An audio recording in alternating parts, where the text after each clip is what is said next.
सबसे पहले आज हम लोग बायोलॉजी को समझेंगे। बायोलॉजी क्या है, बायोलॉजी की उत्पत्ति कैसे हुआ और बायोलॉजी शब्द का प्रयोग कब से प्रारंभ हुई, किसने प्रारंभ किया, है ना। इसमें किन किन चीज़ों का अध्ययन करेंगे, उनको जानेंगे।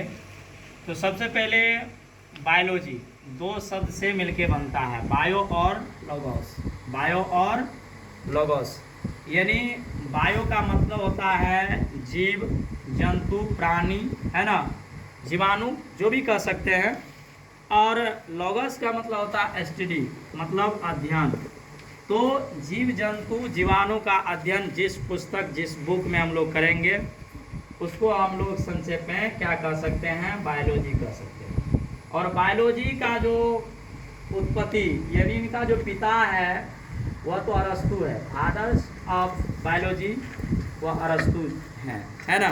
लेकिन अगर हम लोग बात करेंगे कि इनका जो सर्वप्रथम नामकरण किया था वह 1801 ईस्वी में ट्रेवी रेनन फ्रांस के वैज्ञानिक थे और लेमार्क जो जर्मनी के रहने वाले थे, इन्होंने नामकरण किया था। जैसे कि हमें जन्म जो है वो हमारे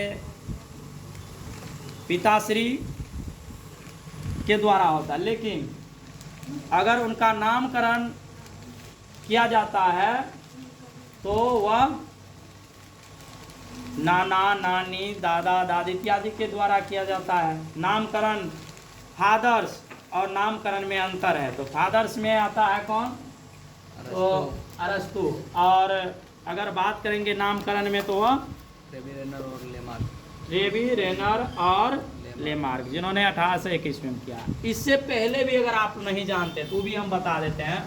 साइंस है ना, साइंस जो है सिंटिया शब्द से इनकी उत्पत्ति होती है जो एक ग्रीक शब्द है ना।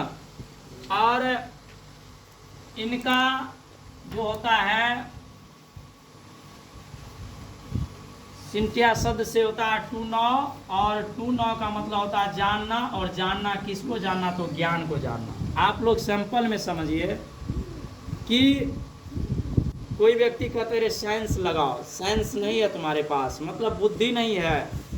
सैंपल में उसको बुद्धि कहते हैं, विवेक कहते हैं, या उससे भी शॉर्ट जानिए तो विशेष ज्ञान को विज्ञान कहते हैं, है ना। इसका परिभाषा जो दिया जाता है वो तो बड़ी किताबी भाषा में होता है, उसको सीधा शॉर्ट में जो हम अभी बताए उन पर फोकस करना है। ऐसे किताब में विज्ञान का परिभाषा क्या है,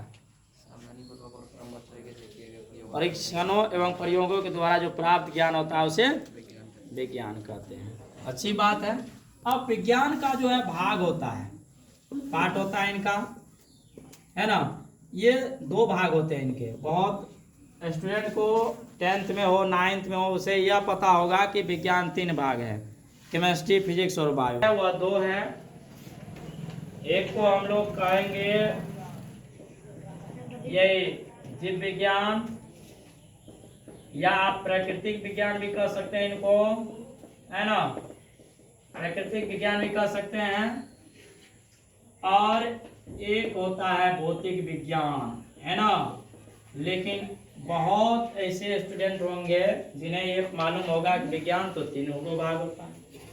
कौन से, तो रसायन, जीव विज्ञान और भौतिक विज्ञान। नहीं भाई, वे क्लास के बेसिस पे हुए हैं, वे भी पार्ट है, अध्ययन के आधार पर उसको बांटा गया है।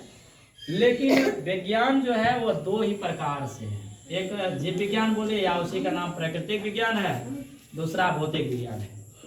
ये जो जीव विज्ञान है इंग्लिश आप जानते हैं बायोलॉजी कह सकते हैं, और प्राकृतिक का अगर इंग्लिश होगा नेचुरल साइंस होगा, प्राकृतिक का आप जान में करते हैं नेचुरल साइंस होगा।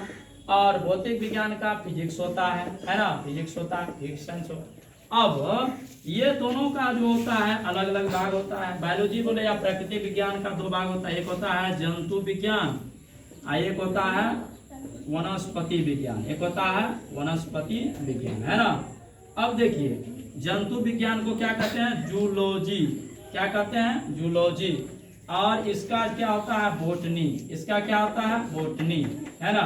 वनस्पति क्या होता है बोटनी, वनस्पति क्या होता है बोटनी। ये प्राकृतिक विज्ञान बोले या बोले जीव विज्ञान, ये दोनों एक ही बात है।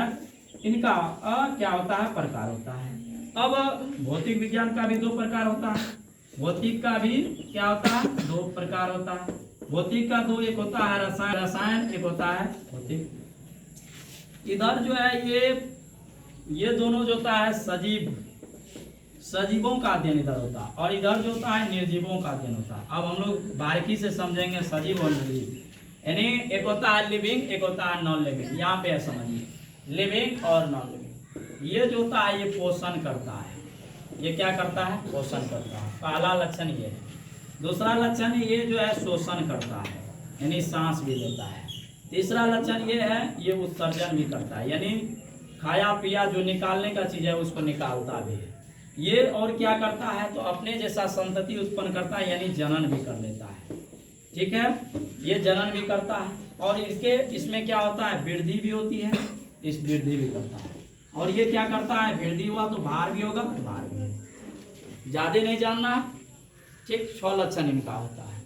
लेकिन लिविंग नॉन लिविंग ये न तो पोषण करता है, न तो शोषण करता है, न तो उत्सर्जन करता है, न तो जनन करता है, हाँ वृद्धि करता है, वृद्धि करता है।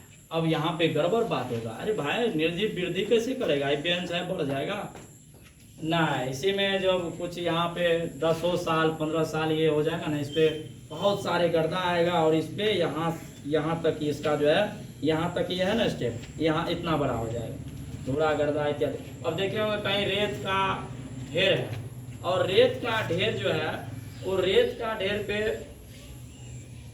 ढेर पे तो हवा जब आती है तो बालू को क्या करते हैं जमा करते हैं, जमा करते हैं तो वह बढ़ता है ना।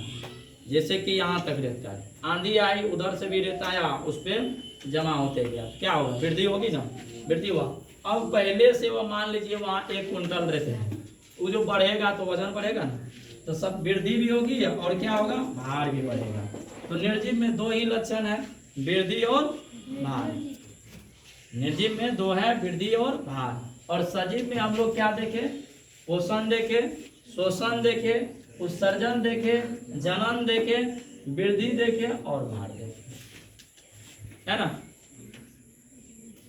तो बात समझ में आई, हम ऐसे पढ़ाते हैं पहले, है ना।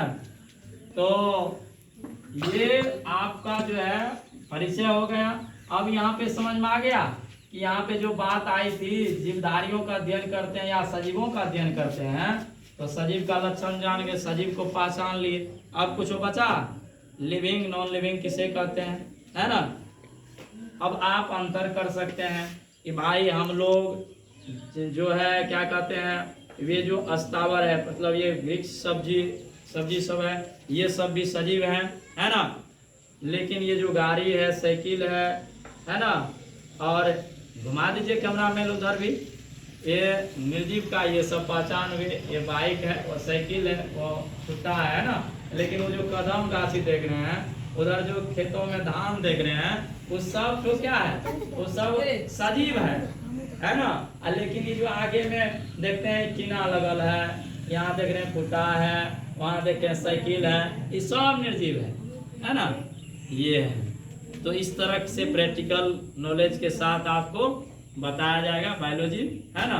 आप हमारे भीम सर चैनल पे जुड़े और अपने तैयारी में 4 चांद लगाएं, और टारगेट यही है कि 2026 के जो भी छात्र बिहार बोर्ड का एग्ज़ाम देंगे उनके रिजल्ट को बेहतर बनाया जाए।